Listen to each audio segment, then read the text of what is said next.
www.armoredproductions.com. That's www.armoredproductions.com. That's right, .com, everybody. You're listening to the Hadley Hour here on Indie100.com, Excite Radio, the Mix.fm, Planet Platypus in here with Sweet Eve.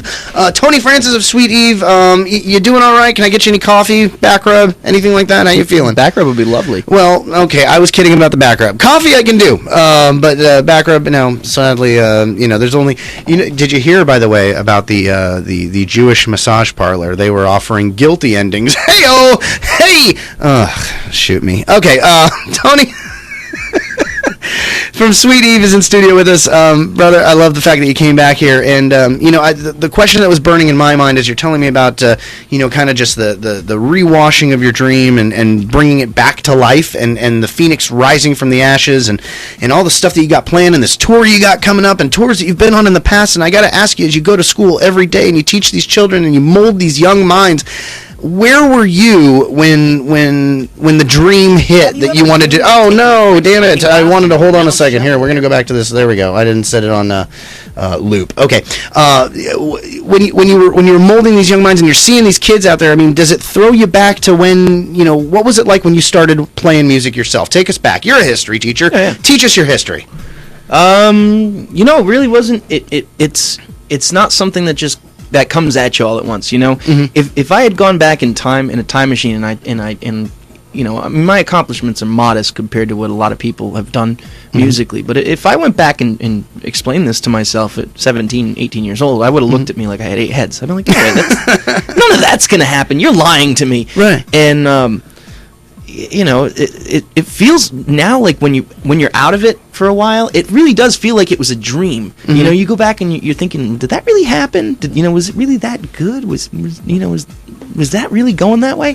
And when you find yourself out of it again, you start thinking about it. I mean, it's just weird. But even, like you say, go back to when you were a kid, like learning and starting, and right. It all happens gradually. It's like you get a guitar, and the first thing you do is, I want to learn a song. Right. And then you learn a song, and then you want someone to play with, and then you find someone to play with, and you're like, I want to play in front of people. And it's like, oh, I don't want to just play in front of people. I want to play in front of a lot of people. And I want to play in front of a lot of people elsewhere. And it just gradually builds, And then it's just your girlfriends. Yeah, well, that was our first gig was tough because we did it on a snowstorm. No. I mean, that was how I even got started, was the same sort of momentum. I'm just going to book it. Yeah. Because I've been talking with, the band started out with just me and a couple of friends from high school. Mm-hmm. And I had been talking to them for a while. I said, let's start a band. Let's go play live. You play the drums, you play bass. Right. I play guitar and sing. Let's go play a show. And they didn't like each other. And it was like, well, come on, guys, make up. We're the only guys here that play instruments. Let's, make friends and let's go play a show.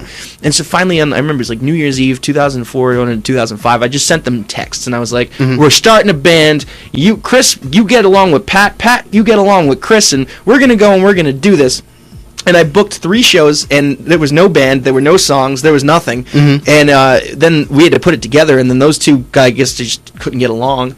And then within a few days, I just had to find replacements, and all of a sudden, another guy I knew from high school, Dennis, became the drummer, and then eventually John, who would be the bass player for a while, Dennis and John, who were both high school friends of mine, when we started, it just became 2 other high school friends, and, we just started playing around New England. Yeah. And it was...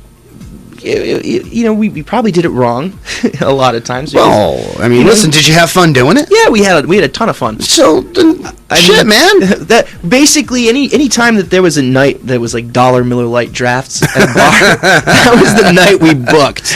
So it was like we would just go in there and like Thursday night at Cats, all right, that's dollar Miller Lights there. Oh, Monday nights at the Call, all right, let's go there. Yeah. So we would just make sure that every single night we worked was like the happy hour night where we could get the dollar beers, and then we would just go, and it was like a night of drinking and jamming because it was only really our girlfriends showing up and some close friends and family. So it was more like us just going out having. And we probably never saw a serious crowd until after we went on the road the first time. And we pulled into this place in Newton, Illinois, and we're going down by this creek. And we had just had like one horribly unsuccessful show. Like the band before us that was supposed to go on chased everybody out of the club. So because it was this guy with a drum machine. And by the time we got on stage, this was in Kent, Ohio. By the time we got on stage, there wasn't a soul in the place except the one girl who remembered us from the last time we had played there and made sure she came out, because this is like before internet was like all together. There wasn't really like Facebook and so it was like keeping track of people. She only knew about us because she had been there before, and you know, we ended up playing the show. The next show we ended up playing, we were kind of disheartened because they didn't want to pay us because the people left, and we didn't. It wasn't our fault. You guys put them on. I mean, it was one kid with a bass and one kid with a drum, and they tried to record themselves and loop and play to themselves, and it just didn't work. Right. And, were they a touring act or were they a local act? No, they were a local act. Yeah. And then there you go. That's your problem. And then we ended up down at this place in Newton, and we pulled down, and it's we heard, you know, it was so surreal. We were driving through cornfields for like 2 hours to get there, and we no, I'm not lying to you.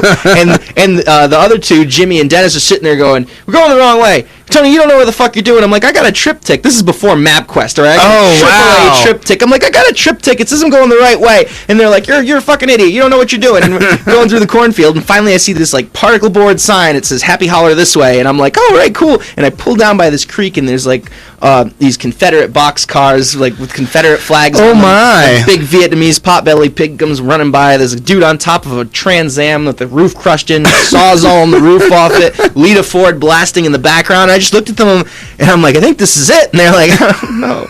And I gotta tell you, you know, for how hokey and you know, backwoods it seemed when we were there, it was awesome. There were like 400 people there, and it was just really. Like, oh, it was nuts. And there's like this guy lit a fire in front of the stage, and there's just this big fire going in front of us during our set. And, you know, we're up there, the touring band, and everybody's hooting and hollering and screaming, and it was crazy. And then, of course, we were so excited we play everything too fast. Yeah. So we had like an hour set, and we blew through it in a half hour. Oh! I just turned around. I know that one. Yeah.